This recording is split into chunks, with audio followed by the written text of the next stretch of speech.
YouTube, how y'all doing today? My name is Kabir. Welcome back to a new video. Today's gonna be the Goku vs Superman, the honest truth video reaction, and this video is by Seth the Programmer. But anyways, without further ado, let's get right into it. So everyone, it is your host Seth the Programmer, and today we're actually going to be going over Goku vs Superman in 2019. I know. Yeah, so this video is a bit old actually, so by the time you're seeing it, it's well been over a couple years, and the thing is, Goku's only gotten much more strong. You know what, bro? I just realized one thing. Hold up. Just stay with me here for a second, okay? I forgot to turn my light on. This should help with the lighting. But anyways, yeah, like I was saying, Goku versus Superman is obviously, this video is a bit old. It's around 4 years old. But the thing is, Goku's only gotten stronger since this video, so I'm going to add some more updated commentary to this older video as we keep going. But yeah, let's get going. I know it's been many years since I even remotely talked about it when it was concerning like the death battles that were still going on that were popular. And I made the Goku versus Superman 1 and 2 death battle debunks. But in those videos, I never actually talked about who I really thought would win. I just talked about... And going into this, I think everyone knows how hacks, or if you're watching this video, you probably might know a thing or two about how just powerful Superman really is, bro. And don't go off the movies, bro. If you've only watched the movies, you probably think, oh, Goku's gonna solo. Nah, bro. Superman, like comic Superman is crazy, bro. That dude, oh my gosh, dude. Like the feats he has are just unbelievable, bro. Like flying across universes in like milliseconds, bro. Dude's fucking, you know what I'm saying, bro? He's just like skipping time, going backwards in time because how fast he is, bro, type shit. What I thought was displeasing about the video, but that was years ago. Obviously, arguments have changed, and so has my opinion, actually. So I thought not only would I give you the answer, but I would also give you a new and clear-cut meta on the topic. So without further ado, let's get started. Bro, by the way, it's another side note. This movie, the Man of Steel movie, that one, it was actually pretty good. I don't know if how many of you guys saw that movie. I liked it, bro. Obviously, the story wasn't too good. But I just liked the movie, bro. I thought Henry Cavill played the best Superman that I've probably seen recently. I think most of y'all can agree, bro. Even though the stories he got and the scripts he got were pretty bad, his performance as Superman was good, bro. Like, I don't know, bro. I just think he's one of the best. After this sponsor, and yes, we've been sponsored today, and please, no disrespect, I'm gonna skip the sponsor for him because I'm trying to get through the video for you guys. So I'm sorry, bro. Seth, I'm sorry, bro. actually think of Superman versus Goku in my own words. Usually I have a collaborator, or I really don't give an answer. I just talk about certain aspects of the scaling. And the most popular of these being the video in response to Death Battle's 2 versions of the fight. A lot of people criticize me because I never actually answered the question, and many years have passed, as I said before, so I thought I'd finally go out of my way and explain how I think it would go down. Maybe if someone was to threaten me in real life... Dude, another side note, bro, I forgot Will Smith even had played a superhero. Like, I think he played the Suicide Squad guy, and he's not a superhero in that movie, but like, this is even before. I haven't even seen this movie, bro. If y'all want, bro, I could probably like do a little reaction to it. But I remember, bro, seeing it, I was like, damn, that's Will Smith, bro. He playing a superhero? I remember he had like a crazy weird name in the thing. I was like, oh, dude, the name is kind of weird. It was like Hancock or some shit. I was like, yeah. This was immature me back then, right? So when I was like a kid growing up and I saw that movie on Netflix, I was like just the title of it, I was like, I ain't watching all that, bro. It looks weird as hell, boy. So, you know, in hindsight, bro, I might look at it, bro. I might go check out the movie because I'm not immature no more. Force me to answer the question. This is what I would say. Obviously, since years have passed, so have metas and the arguments concerning Superman and Goku have changed, but I promise you that Death Battle still did the topic extremely amateurish and dirty. Ben Singer even went as far as to say recently that the Dragon Ball universe was still only 4 galaxies in size and 2... That's kind of crazy to think. Okay, so if this video was 2019, and let's say that video he's referring to here with this guy, I don't know him personally. I don't know who he is. I think he did the Death Battle thing, but anyways, he's saying, yo, there's only 4 galaxies in Dragon Ball. That's crazy, bro. That's criminal. And even in 2019, that's criminal because this is after Tournament of Power ended, right? So, bro, I had a lot of catching up to do. 2019 when we've literally seen Super Shenron engulfing dozens of galaxies on screen, or the infamous Book of Infinite Pages feat, which is actually downplayed as well.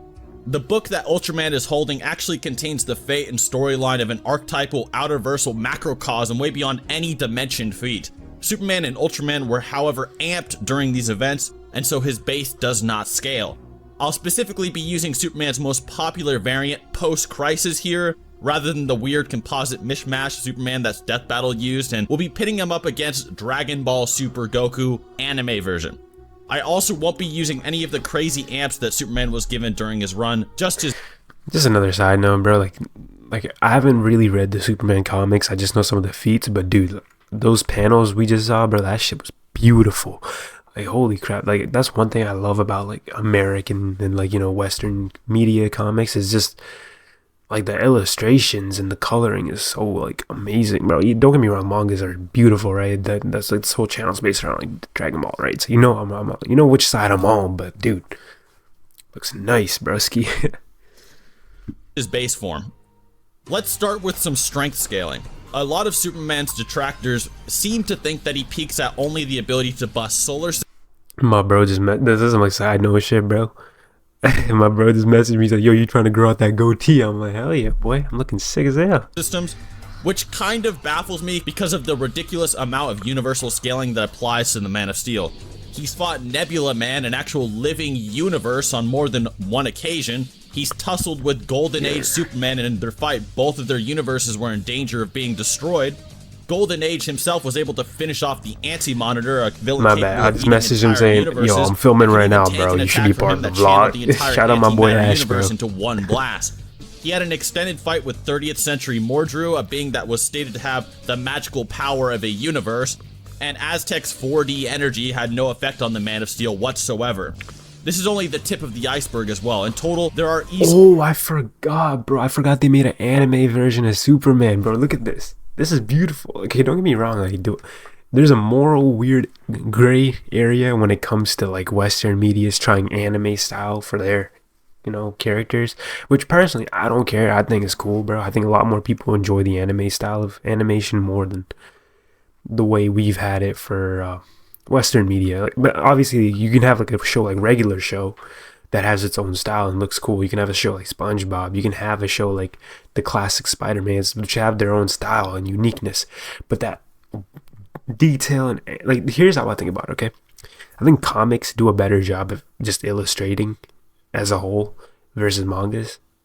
But animes do it better than Western animations. How do I say it? Like, you know what I'm saying? Like, I think so. It's like, you know, the face off the mediums. I think Western illustrations and comics are better, but the animations on anime are a lot better. That's how I see it. Let me know what you guys think down below. Over this many universal feats for Superman. Could you even count them all? That's around 50 feats, and it's not even all the ones I could dig up. Now, here's how many there are for a solar system level Superman. I just sent my friend that. He's gonna be like, yo, bro, yo, you film it? I'm like, yeah, bro. Shout out my boy Ash. Clearly nowhere near the same amount. Not including the fact that many of these solar system level feats are pretty easily debunked as well. For instance, Alan Scott's death being capable of destroying the solar system. Not only is Alan Scott fodder to Superman, but this is the most casual feat possible for Alan, as it's literally just an accidental result of his death, not an attempt to actually cause harm to the system. Not to mention that the Green Lantern rings were stated to be extra-dimensional by Lex Luthor, or how the infinite mass punch, which some calcs have naively put at solar system level. Not only is this punch literally referenced as having infinite mass by Jenny Ognat, it is capable of performing a similar feat that was threatening the entire universe. You know, that's the one thing I like, dude. You think the movie version of these, the Superman and Flash, is cool, but like, dude, the comics, bro, the feats they put in this shit, the way they describe these attacks and everything is mental, bro. Like an infinite mass punch, bro. Like, dude, of course you can just say that in the movie too, but they don't do that, right? For a reason. We all know, but dude, I don't know, bro. But that's also like, they gotta outdo the last comics and the last issue, so they gotta stay on their game, and then just, try to make everything sound as eclectic as possible, right? So sometimes, bro, you'll have some things where the feats are so crazy and unbelievable, or they make it sound like that because they have to, like, in another way, they have to sell more than the last issues and the last variations of the characters they're writing for, right? So that's another thing I think people got to take more into account. But obviously, if they say it, if the author says it what it is, and it is what it is, right? As well. So when it comes to consistency, there's a way higher preponderance of evidence going towards a universal post-crisis Superman, especially when you take into account his scaling to Golden Age Superman and Silver Age Superman, who have their own set of universal feats that aren't even described here. When it comes to power, on the other hand of this fight, Goku has been heavily debated about for the last half a decade. But as Dragon Ball Super went on, the scale of characters increased and debates hit their peak. People gradually began to accept certain averages for Goku's scale, possibly thanks to yours truly. That debated scale was whether or not Goku was capable of destroying the living world universe. I feel as though most of this has been oversaturated and many people get this by now, especially if they've been at this for a long time. But for the sake of the people who are just here to watch the fireworks or who are new, I'll explain. Most people know the feat of Goku clashing. You know what's one thing like I like about Dragon Ball is, even though, like, sure, you can be like, oh, Super really broke the scaling, and the manga and the anime are different, and what I like about the way Dragon Ball has went is, for the most part, everything has stayed canon, besides GT and like the movies. Those were like meant to be non-canon anyway, so it doesn't matter. But with the things that Toriyama issued, right? So Dragon Ball manga, Z, and then Super. Sorry, I just blanked there for a second. So Z, Super,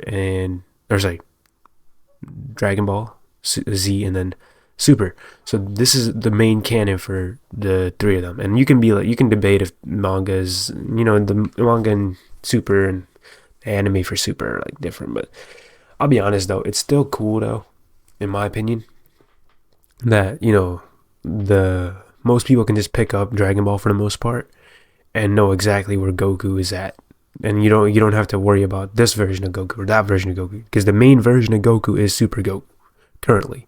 So, whereas where like Superman, where he's been around for so long as a character, and he's been reissued with different authors so many times. Movies, comics, everything's changed so much for him. It's to the point where it's hard to actually have one Superman to pay attention to. So that's what I like about Dragon Ball. And, even though Dragon Ball's been around for 40 years, and then Superman's been around for like 100 years or some shit, like almost 100, at least like 80 years, I think. He might have came before Batman, but yeah. That's what, personally, bro, as a person, like, obviously I only have so much time in a day to keep up with these stories. I think most people feel that way too, especially because if you're trying to get into, so this is a perspective of someone that's trying to get into the cool shit, right? Like, don't get me wrong, I like Superman, bro. I grew up with some of the movies and shit, but that's it. I didn't really pick up too many of the comics. I picked up the manga for Dragon Ball, and it was easy for me to get through it. It was easy for me to keep up with Dragon Ball because it's not such a extended story to the point where it's like One Piece, bro. Because I haven't even picked up One Piece properly, and I don't know if I will, just because how long it is. But that's a different debate. Fists with Beerus to the point that the entire Universe 7 macrocosm, which features multiple universe-sized bodies within it, at absolute risk of annihilation, being reduced to non-existence by these two simply punching each other. However, this actually doesn't compare to later feats in Dragon Ball Super, as obviously this is Goku's first experience with his god powers and he has far surpassed them since. In fact, even lesser characters like Enraged Buuhan, Super Buu, Gohan, and Zoroark were capable of Sorry, another pause, but I don't know how many of you guys remember when there was the standoff between Buuhan, and then it was Vegito, Super Vegito. They were the same height, and then you'd also see like a part of the show before where it's Buu standing in front of Gohan, and Gohan's like a little midget. So technically, Vegeta in the anime for Dragon Ball Z is like a 8 foot tall, 9 foot tall dude. So something for you guys to know. tearing apart space so much that he was going to crush the entire living universe with alternate dimensions with his technique, which is called outside space, or an amped vice shout technique. And he's just a Boo Saga character that was getting bullied by a simple Super Saiyan Potara fusion that Goku said would stand no chance against heavily suppressed Beerus, let alone a Super Saiyan God Goku, which Goku was unsure could beat him at the time, and was even willing to suppress his power against Beerus due to this. Basically, Goku didn't think Vegito stood a chance even with a time skip, however he was unsure if his God form could. Later in Super, we get characters that fight that same Potara fusion but with years of more preparation, training, and God powers. Fusion Zamasu. Fusion Zamasu then ends up losing and disintegrates into an astral form called Infinite Zamasu, which is essentially Zamasu fusing himself with the very fabric of the universe, its space-time, and even going to other universes and timelines throughout the multiverses and becoming one with it. And while Goku mentions that he might have been able to do something if he had a Senzu Bean at the time, they resort to the Zen. There's no way. I don't think they would have. Like, sure, they're gonna make it sound like, oh, Goku could have done something against Zamasu. Bro, the immortality thing, bro. That thing is just kind of like ruined it. You feel me? It just kind of ruined it. So, don't get me wrong though. I think that Goku Black arc wasn't too bad. I just think it could have been written better. I just think it was like a fan service type arc, if anything, because oh, evil Goku versus Goku, gods versus Goku, and like, I don't know, bro. I think this is like a thing I think a lot of people wish, but it was if it was instead of Goku Black, it was like Gohan or Gohan Black or Goten Black. That would have been cool, bro. Don't get me wrong. I think most people would have wanted that, but we got what we got, Zeno button, which simply annihilates the timeline, at least in the manga, and the anime it's a bit more ambiguous, but regardless, Zeno is not that important for scaling Goku. After this, during the Tournament of Power, Goku has to deal with Jiren, who is stated in numerous guides to be stronger than a God of Destruction, with only more archaic and pre-tournament guides saying otherwise. Goku is told that there's a mortal who is stronger than Gods of Destruction, and Whis even mocks Beerus for saying the mortal is stronger than a god who beat Beerus in physical strength. Now, while this may not be the same in combat, Goku is now looking... I forgot about that. Yeah, so Whis mentioned that there's a mortal who beat his God of Destruction, that God of Destruction beat Beerus. But then I remember it was actually just in an arm wrestle. It wasn't like in a real fight, I don't think so. Yeah. Looking for this figure who he thinks is Jiren, as does everyone else in the tournament, including the other gods. Goku becomes overconfident and creates a super spirit bomb, thinking he'll be more than enough to beat Jiren. This is despite the fact that he recently saw Beerus and Champa fighting and heard Vados and Whis say that it would bring about the absolute annihilation of both Universe 6 and 7. Now, while you could argue this is more of a rule thing for the gods, Goku would not know those particulars. Regardless, Jiren bounces the bomb back with a glare in which it's stated by the Supreme Kai that Jiren is the strongest enemy he's ever seen, even stronger than Infinite Zamasu, who he was there to witness. Goku then goes into the Omen of Ultra Instinct. Okay, that makes the situation a bit interesting, because then it's like, oh, UI Goku could beat Zamasu. But then again, like the hacks Zamasu had because of the plot, it kind of ruined the character for me anyways. And both he and Jiren can shake the entirety of the infinite world of Void. Goku would then go on to get many increases in strength, more than likely thousands of times, as I described in my Master Ultra Instinct video, which I will link here, and end up defeating a Jiren who had surpassed his limits beyond anything he showed before. This not only makes Goku universal, but many calibers higher into it. Some would argue this by definition would be a form of multiversal levels, although multiversal has a contentious definition that many people don't actually agree on. So in this case, just consider Goku able to outscale things who can destroy multiple universes / time spaces, such as the Universe 7 macrocosm, and gets many amps beyond that. One thing I love about Dragon Ball is just like the macrocosm that right there. So we just saw, such as the universe. Yeah, like that, dude. I don't know, bro. I just love how like this shit. Like, dude, I love how like the settings look in Dragon Ball. They're so memorable. Namek, then Kame House, and then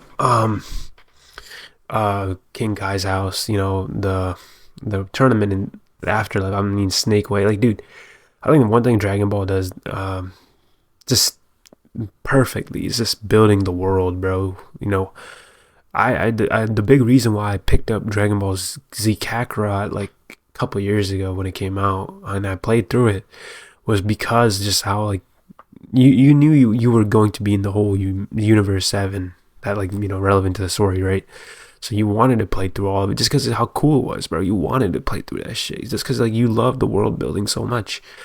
And I've heard One Piece does it really well, but so far though I've only experienced like Dragon Ball 1. I think Naruto could do it too. Like if they had a real RPG game with like an open world, I think Naruto would probably kill it, bro. Like Naruto with an open world, like a fully open world type Kakarot type game, bro. That would be amazing. Man, we can only dream. Plus, bro, why hasn't Superman, like this is some random shit, I have not seen like a proper Superman game, bro. Like a proper one. Why has that not happened, bro? Yeah, man, we gotta see some like proper Superman like I've heard the next Superman movie, bro, that they're making. It's gonna be like new Superman completely. They're just rebooting the whole universe, right? So, new Superman. They even changed Batman, I think, in the Flash movie. So, overall, bro, like I know I'm talking about the movies and this is like comics and shit, but like, bro, come on. We want to see the movies too, bro. And I want to see a proper live action Dragon Ball, bro. As like a fan of all this shit, bro, I want to see the shit. I want to see, you feel me? Universe 7 macrocosm and gets many, many amps beyond that. On to speed, let's start with the Dragon Ball side of things first since we let Superman go for strength last time. Now, for you Dispo downplaying troglodytes, we absolutely have to start off with the light speed arguments that have spread like a miasma over this community the past few years. People tend to get things twisted with Dispo simply because of some translation issues, the first being the famous super maximum light speed mode that he uses later on. However, the real translation of this is actually just super speed mode.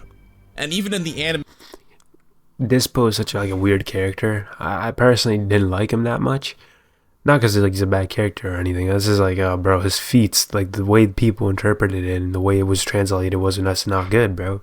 Like you can say he's a super speed light speed mode or super light speed mode. It's like, bro, come on, all these characters been light speed mode for a while, bro.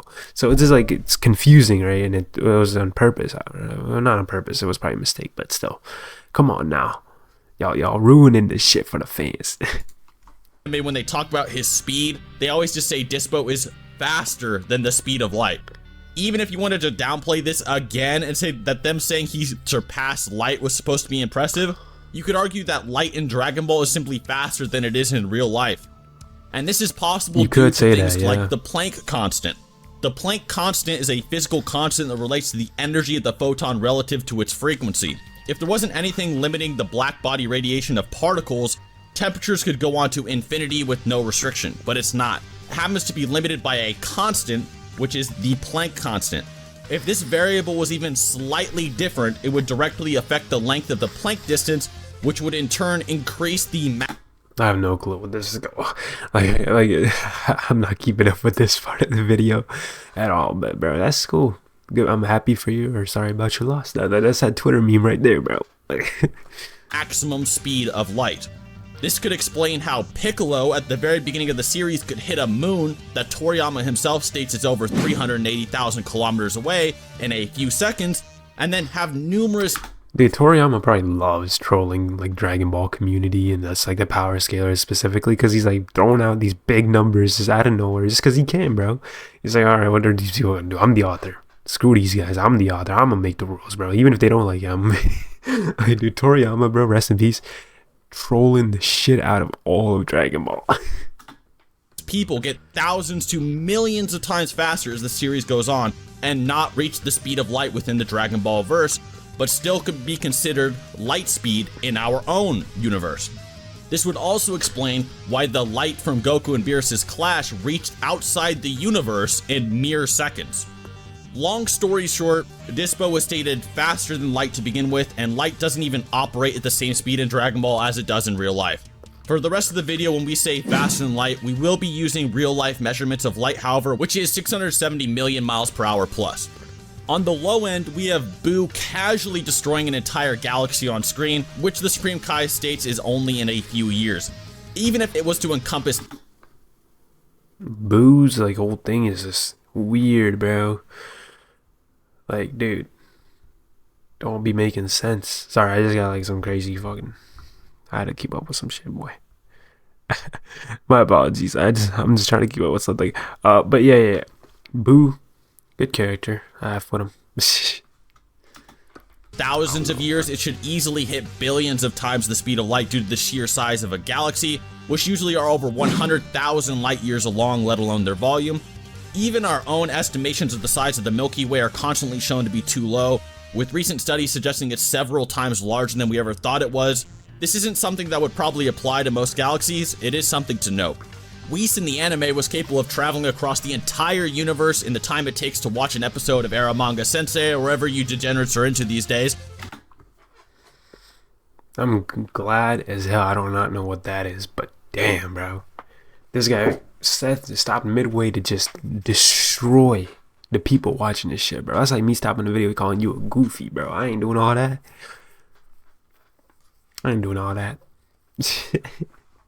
Later, he even arguably covers the same distance at a far greater speed, reaching his destination in a matter of seconds. The latter, which is pretty crazy if you think about it. He stopped and then re-accelerated back to universal travel, bro. Or like if you really think about it, the main part of driving or just going fast, it's not even when you're going fast. It's just from when you stop to going fast. So it's like the acceleration. So if you start from going slow, so if you're just walking and then you start, and then let's say you sit inside that's a bad analogy, my bad, I'm not thinking right. If you're in a stopped car and then you hit the gas hard as hell and then you get to like 60 miles, right? Or like 100 kilometers for all my Canadians out there, or like anyone outside America. But if you're if you're just accelerating, I mean, that's what you feel. You don't feel when you're going fast. So if you're like on a highway, unless and you gotta speed up to get in the highway, you'll only feel the speed up part. You won't feel the part where you're actually on the highway, because then everyone's just like going at the same speed. So it's like you don't feel like you're going fast then. These two time frames reaches 72 quadrillion times the speed of light. Sadly, this doesn't come close to our caped friend Superman here. Even using standard speed feats, Superman comes in at speeds ludicrously faster than the speed of light. Post-crisis scales to Green Lanterns that could casually travel across the DC universe, which is 100 trillion light years wide, in 10 hours, which comes in at 87 quadrillion times the speed of light. At one point, he even flew throughout the entire universe, destroying reality blitzing missiles before a human heart could beat a single time, which comes out to a ridiculously high speed of 1.85 sextillion times the speed of light. And yes, that's actually a number. I tried to come up with some... My boy had the funny number. I'm playing. to compare this to, so you guys could actually understand how big these nerdy values are, but this number was just so massive that I couldn't compare it to actually anything. Most calculators can't even display this number without using scientific notation. The Flash, who is often cited to have the fastest speed feat of running across the universe in less than a Planck instant itself, is quintillions of times slower than what Superman did in this feat. Not to say that Superman is faster than the Flash or have that debate, just saying that that feat, which is often considered extremely quick, is quintillions of times slower. With their stats on the table, we can now go over what would happen if they were to actually fight. In the stats, we clearly outlined that while Goku is more powerful, Superman is a lot faster. Therefore, we have to be specific on who would win with their skill set and why, because there is a difference in what they're actually good at. Although Superman is no slouch when it comes to martial arts and other skills, for instance Turquoise and Rao, Goku, however, has a life dedicated to them and has more experience fighting against opponents of comparable strength to himself. You could also consider the Turquoise and Rao states to be an amp of sorts as well, which I disqualified at the start of the video. So Goku has this slight edge in skill. The Hakai, even if we said Goku had access to it, would be completely useless as Superman has resisted Darkseid's Omega Beams, which are stated to be termination itself on numerous occasions. The Mafaba ceiling would similarly be ineffective as Superman has resisted the ceiling effects of the Source Wall, which could even entrap beings like Darkseid and Perpetua. Screw Attack once tried to say that the Power Pole would work on Superman due to his weakness to magic, but Superman isn't actually weak to magic at all, he just isn't invulnerable to it. He's fought Mordru, a being with an entire universe of magic at his disposal, as mentioned prior, and has survived magic attacks on this level numerous times before against other characters. Another argument that comes up a lot is the idea that Goku could instant transmission Superman to a red sun and then be done with it. However, the Man of Steel... Okay, if you think about the red sun argument, if Goku tries to instant transmission to the red sun, guess what's gonna happen? My boy doesn't know anyone on the red sun. Like, okay, let's say if he knew somebody that's near a red sun, right? Theoretically, he could do that, but he would also hurt himself because he would be like around outer space. Maybe I'm like messing this. Maybe my argument's wrong. Comment it below if you think my argument's wrong. If you're gonna be like, yo, bro, that's ain't right, let me know. Steel has resisted this too, once taking enough anti-sunlight to vaporize half a galaxy and flying through a red sun with Golden Age Superman to collide into Mogo, the living planet. A sensu bean would be a one-time heal that could keep Goku going if he had to, but all of this is ultimately futile. Superman is ridiculously faster to the point where Goku has no hope of ever actually hitting him. Even the speed scaling I presented for Superman already is a horrendous downplay, as throughout his numerous appearances, Superman has demonstrated enough speed to travel backwards in time. So even if we were generous and gave Goku his bogus speed scaling to hits time skip or other feats, he would still be slower. Moving in 0 time is impressive. It sounds like my boy's about to lose. I was rooting for Goku, man. Gosh darn it. I'd be rooting for him. But I obviously knew like the feats going in, but damn. That's kind of crazy, man. But Superman moves in negative seconds and arrives before he even left. Even that's what I was talking about earlier. So durable that Superman could never hurt him, Goku isn't winning the war of attrition against Superman's actually limitless stamina. Even in some weird scenario where the fight takes billions of years, which is impossible for Goku, and literally all the stars in the universe wink out, Superman would still be fighting at peak performance. Damn. Seems like my internet bugging. And could just go to a different timeline for more stars, although he doesn't actually even need them. The Man of Tomorrow has numerous other ways to win this fight. On top of that, he could use his time-traveling capabilities to send Goku to the beginning or end of time. He once punched Darkseid so hard that he was launched through a boom tube, taking him to the Source Wall, which is an outer-versal distance, something Goku has no hope of returning from. My boy's gonna be locked. Dude, Superman's gonna make him locked and unchained in the time chamber. Like, that's legit what he just said right there. Before the first punch was even thrown. Upon meeting Bloodshot, Superman instantly calculated the ballistics of every single bullet ever fired by him. He's also found weaknesses in infinitely programmable, self-repairing spaceships, and has reconstructed extra-dimensional machines from memory alone.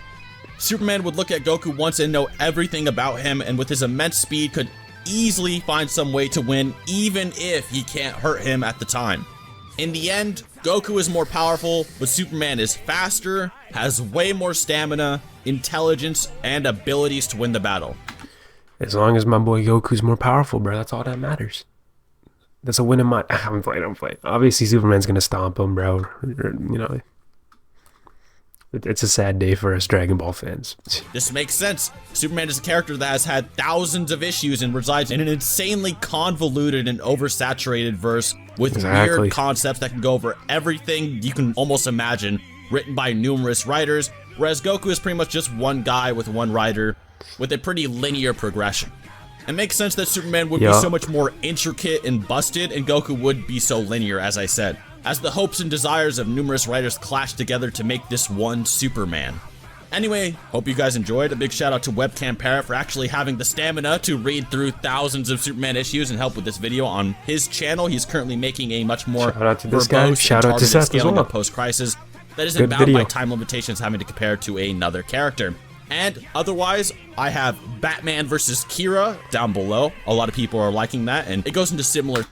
Anyways, I'm gonna shout out Seth, bro. Great video from him. I'm gonna link it down below for you guys. I hope you guys enjoyed my little reaction. I tried, adding whatever I could.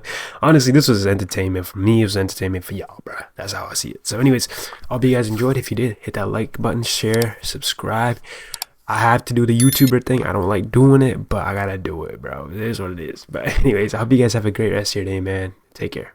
Peace.